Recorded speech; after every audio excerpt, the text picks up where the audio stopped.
Summer Circuit. Unfortunately, we're having a little camera issues right now, and Aquabat is actually posing as me right now. And the Spinny Gray Circle will be playing the part of Aquabat. How are you doing, Spinny Gray Circle?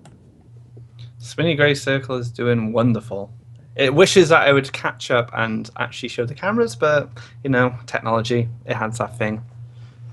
Yeah, of So, th- course. so this is actually the third place match now. Tom has been here before, unfortunately. I'm sure he would have loved to progress on further. There's a very tight series with Hoj, but he'll be playing for third place. I do believe he got fourth last time, right? Yeah. Tom got fourth last time, and these are actually the two players that qualified for previous tournaments. Skota, of course, couldn't make his because he had some scheduling issues, so he kind of had to forfeit, and we had to replace him. Yeah, that's But kind of unfortunate. But the thing with Tom here, I think third place is very important because of the GEICO points, because he has been very consistent. And getting an extra two GEICO points might be the difference between him going to LAN and another player. So he's going to be one to take third place here. I wouldn't, if I was him, I wouldn't be happy with fourth. oh yeah, I would definitely not be satisfied. The two extra Geico points actually makes a huge difference when everyone is so close with one another.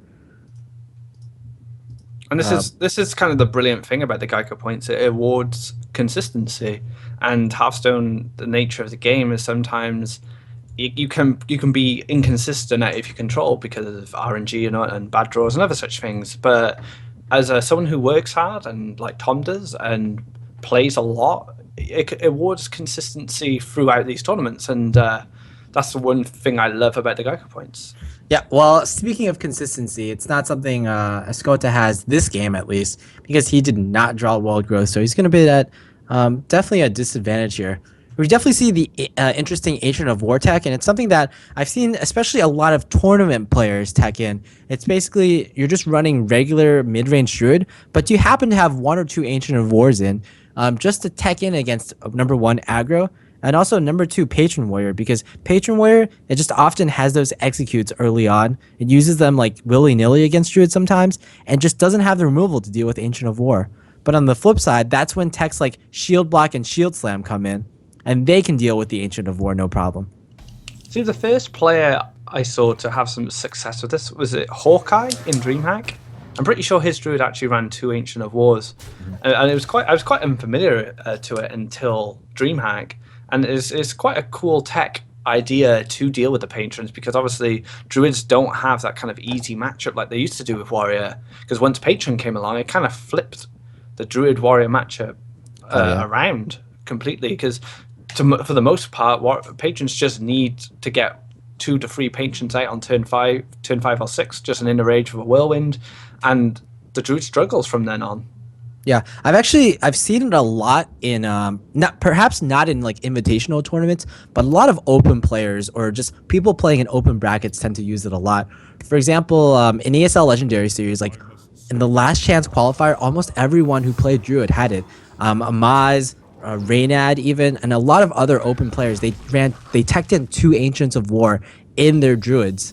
So it kind of makes sense when you're like in an open tournament, you're expecting a lot of aggro, and of course you're playing a Hearthstone tournament, so you're expecting a lot of Patron Warrior. Yeah, patron is so popular. It's because of how, as we've seen today, and in many of the tournaments across the last few weeks, it's just so powerful. It just gets wins out of nothing. Sometimes it feels like. But looking here, Tom had his Drake silence, but his Drake was still able to trade with something, so it didn't feel like the best silence ever. Because you want to be able to take out that Drake straight away, but unfortunately, El Scooter didn't have the mana for it. I mean, you take what you can get. Silencing your Drake is still pretty good, and it just makes your opponent trade one for one with it. That's fine, I guess.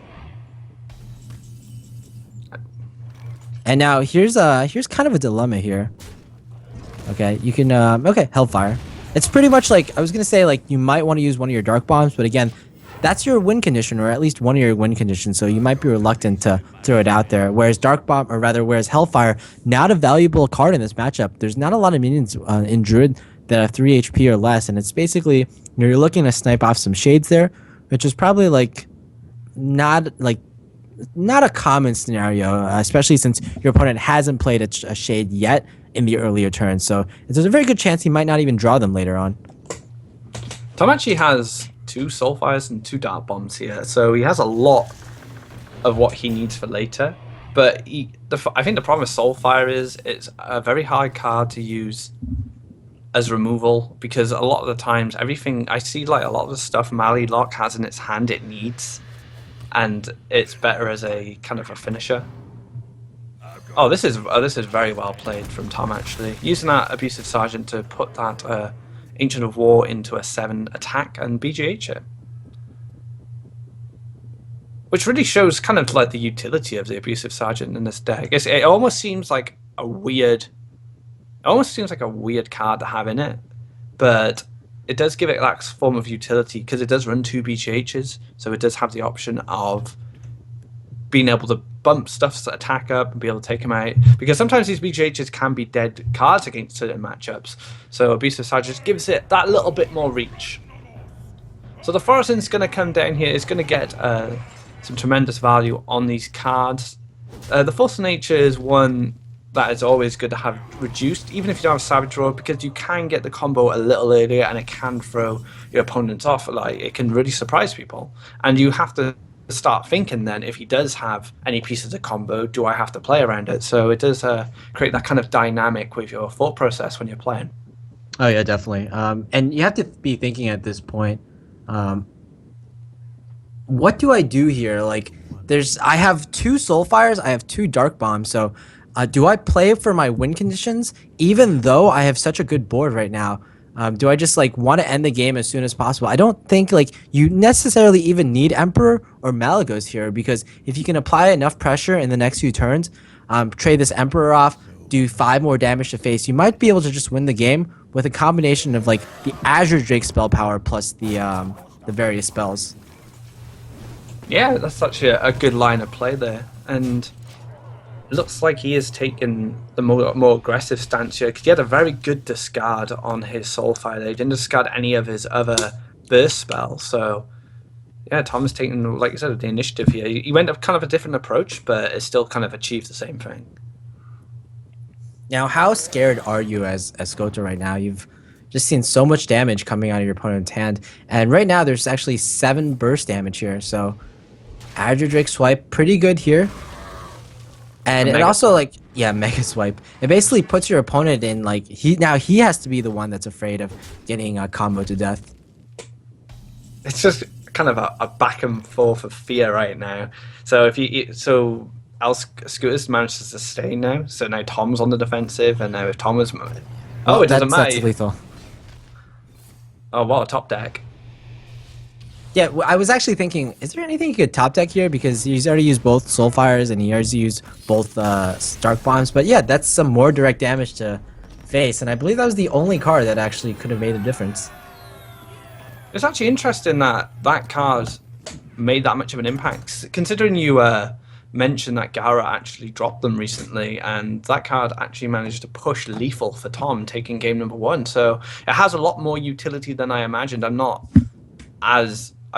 don't really know Mally Lot that well. I only know from what I've watched. I've not played it enough, so it's quite cool to see some of the versatility of some of his card choices.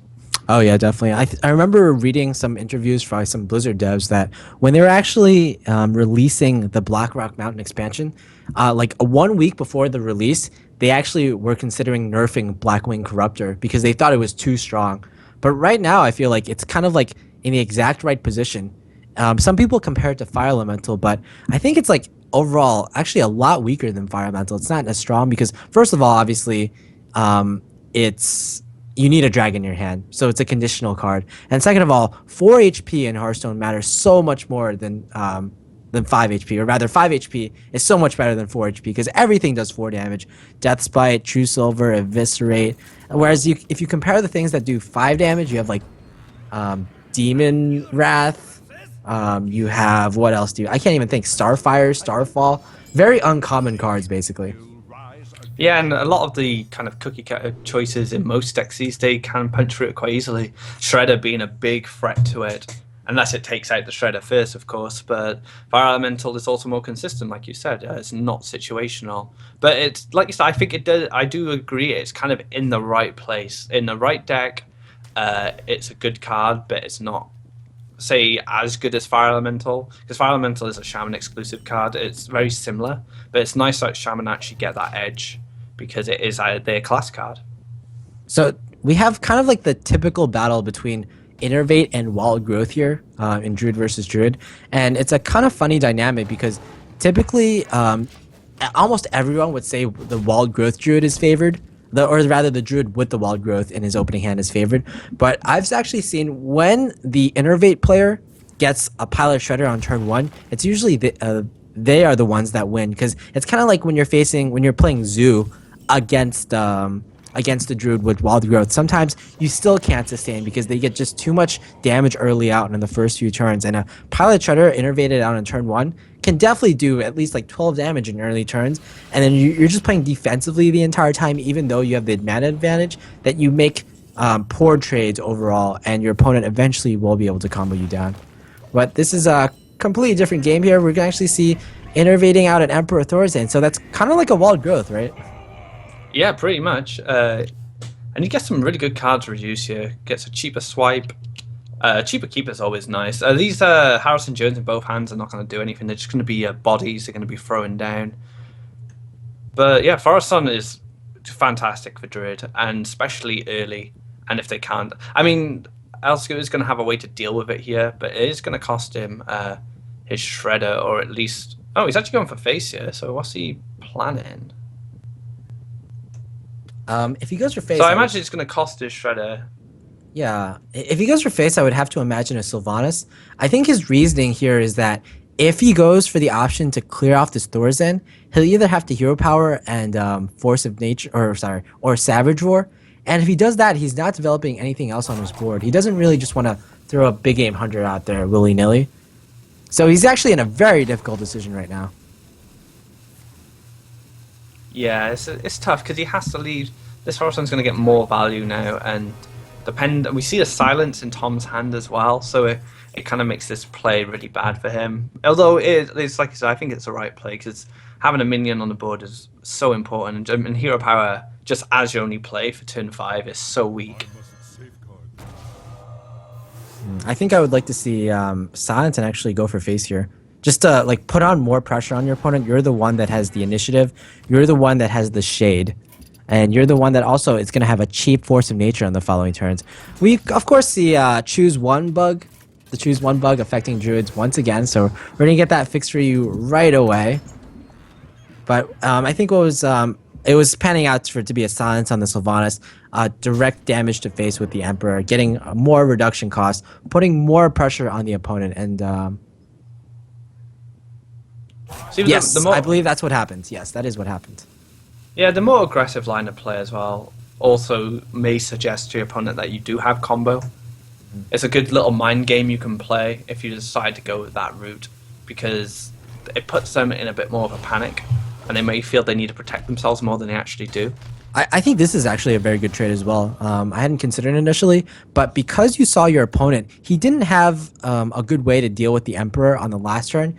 You have to feel like, hey, probably the same situation would happen again on this turn. And indeed, it is the same situation where Escota, he has the option to clear this Emperor, but he has to Hero Power in order to do so. And that just throws off his curve like just horribly once again. Just a good read from Tom. And he's just showing off his experience very well. Yeah, that's actually a lot better. Like you said, it's turned so awkward now.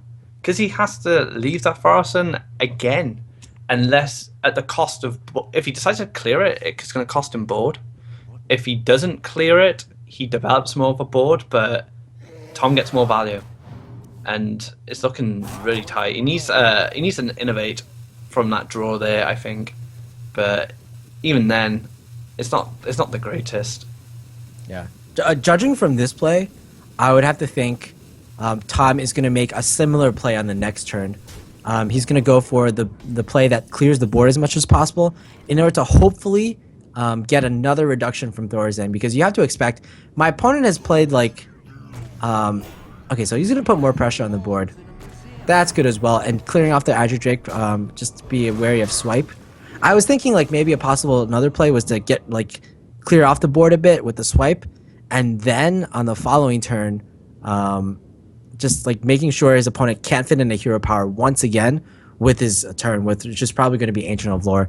And even though Ancient of Lore, two of them are in Escota's hand, are either of them really playable at this point?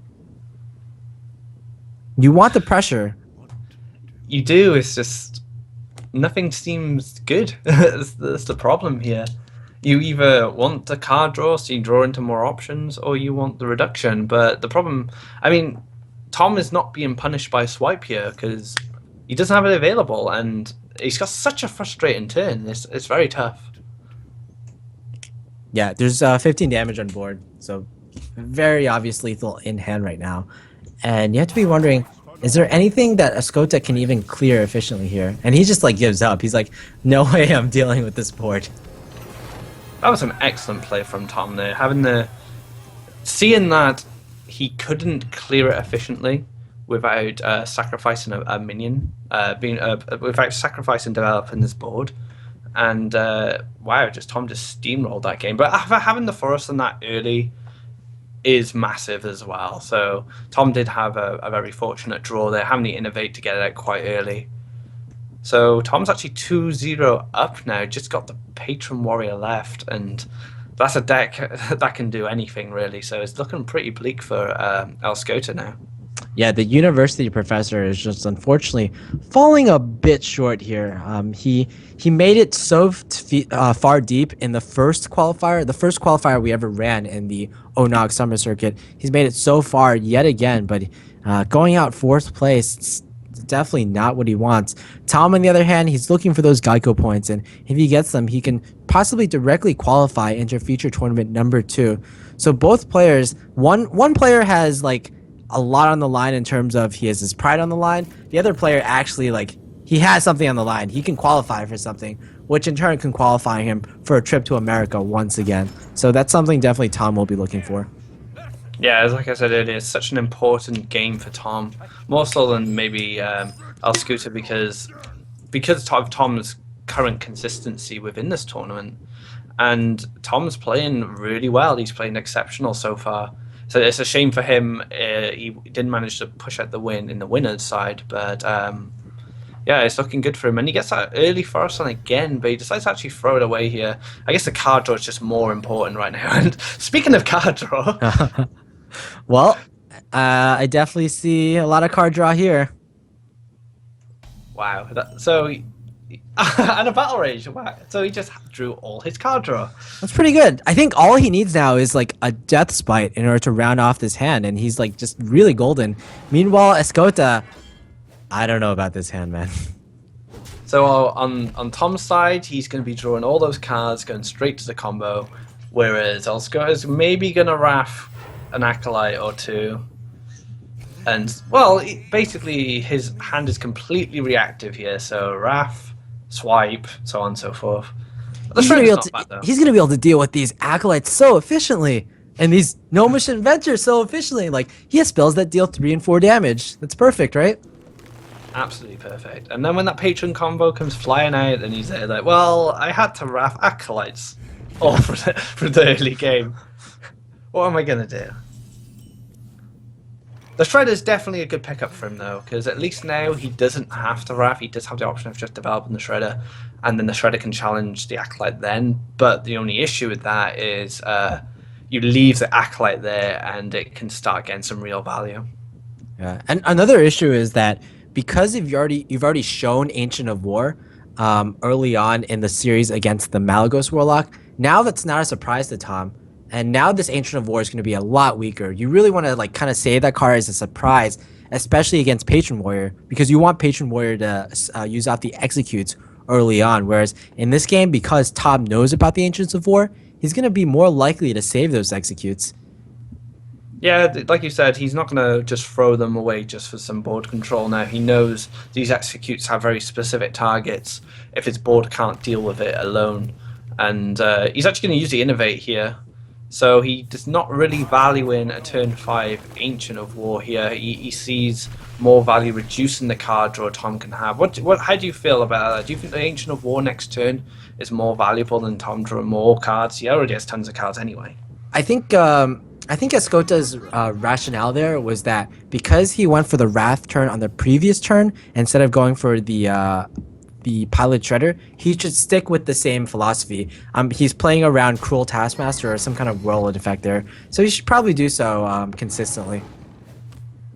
It makes a kind of weak turn here. I'd like to see the BGH come down here, actually. Yeah, I think that's pretty good. Or not good, but it's probably like his best option. I mean, you're gonna want a BGH Frothing Berserkers, I guess, and Groms, I guess, but at that point, you're probably already dead.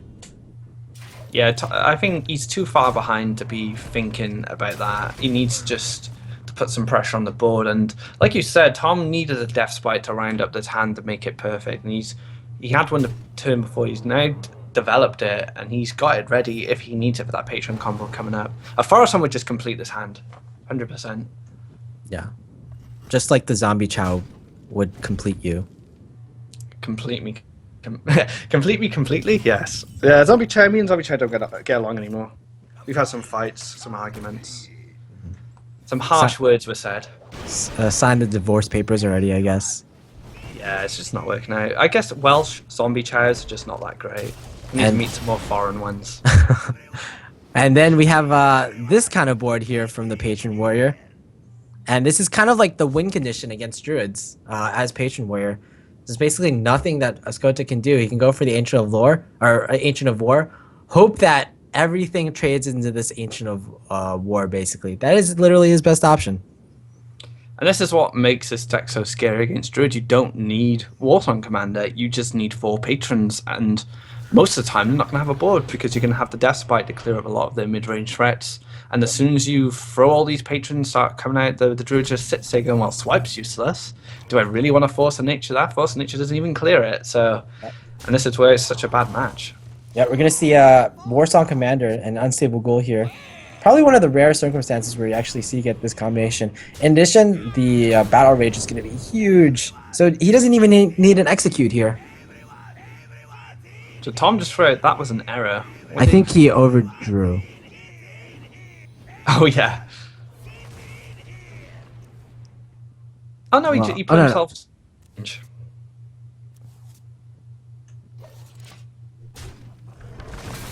So... Okay, no, that's the exact right number of cards. I wonder what the error was. He said that was an error, but I thought he didn't trade in the one patron first. But he did in the end, and he actually drew the right amount of cards. So maybe he thought he'd made an error, but it ended up not being an error. Yeah, look, I mean, this board looks pretty good to me. A set of patrons that are like pretty much full health. Your opponent can't deal with it at all, and I wouldn't even be surprised here if Escota just concedes here. I mean, on ladder, if I were playing Druid at this scenario, I'd be like, oh, game's over. Let's move on to the next one. But, you know, Escota's playing on a pretty big stage right now. His first online tournament that's being broadcasted. So I'm pretty sure he's going to want to make it last. Savor the moment as much as possible. It's such a shame that he can't swipe face and hero power face and hope that next turn that maybe he has an opportunity to combo. But against Patron, you don't get that opportunity. You can't use swipe. And the Patron, if it's at this state, is just going to win. You just got nothing. What a poor board here. He had at least 2 turns where he just hero powered for his turn. Oh no, sorry, excuse me. He had a hero power and a BGH, and then the following turn he just had a hero power. So actually here, if there are no taunts, no armor gain, then it still wouldn't be enough, right? Oh, actually no, it would be exact lethal here. So he basically, Tom needs to armor up here. Or kill his opponent, which... It's fairly easy for Patron at this point. Yeah. And is that actually it? Yeah, it looks like it. Yep. Pretty easy win here for Tom, and he'll finish 3rd place today. Pretty respectable finish, even though he didn't directly qualify. This puts him in a really good position to go into our future tournament. Yeah, and he had a good game against Hoj. It wasn't like he got stomped 3-0. He actually put up a really good fight. He fell into kind of a bad matchup at the end of that series, which took him down to 3rd place. But he's definitely shown right now that he's a strong player, he's a consistent player, and the qualifier playing he played was just a bit behind him. Well, probably quite a bit behind him in terms of the skill gap because of how much work Tom puts into this game. Exactly. And now this third place match was all about the Geico points. Of course, there's $50 on the line. Third place gets $50. Fourth place, unfortunately, he walks away with no money. But those Geico points are really what's probably more important to help you qualify to those future tournaments. Now, in order to play those to go for those Geico points, you want to play in our open tournaments, which can be found at liquidhearth.com. Just join as many as possible. For example, there's actually a tournament today, even though it's not for Geico points. We're hosting a Tavern Brawl tournament today. So Aquabat, if you're a fan of Tavern Brawl, you might as well join this Tavern Brawl tournament. It's going to be for $50. So that's pretty cool. Also, if you want to support our sponsors, Geico, VGVN, and just ONOG in general, just supporting the tournament series, supporting Hearthstone for esports. Make sure you go to geico.onog.gg where you can enter for your chance to win an official TSM PC. Pretty much like the best gaming PC I've seen that's available on the market right now. And just sign up, maybe get a quote from Geico, see how much you can save, perhaps 15% or more. And you probably don't even have to spend 15 minutes to do so. Now, when we come back, it's going to be our finals between Weasel and Hoj. So definitely don't want to miss that. And it's going to be the best match of the day. I guarantee it. See you in 2 minutes.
Welcome, guys and girls. We're going to be finishing off today with the ONOG Hearthstone Summer Circuit. It's going to be the finals, and we're going to jump in pretty fast right now between Weasel and Hoj. Weasel from Team B Genius, a French team, I believe. He's running a pretty standard lineup, including Warrior and Warlock. Meanwhile, Hoj, probably the slightly more well-known player. He's done pretty well in VIA game. He's done pretty well in qualifiers. I believe he's actually qualified for the next Gfinity tournament next in a few weeks, I believe, right? I think he qualified for the next one after that. I don't think it's the one coming up because they had kind of a bit of a delay on it. Hawkeye's next one, but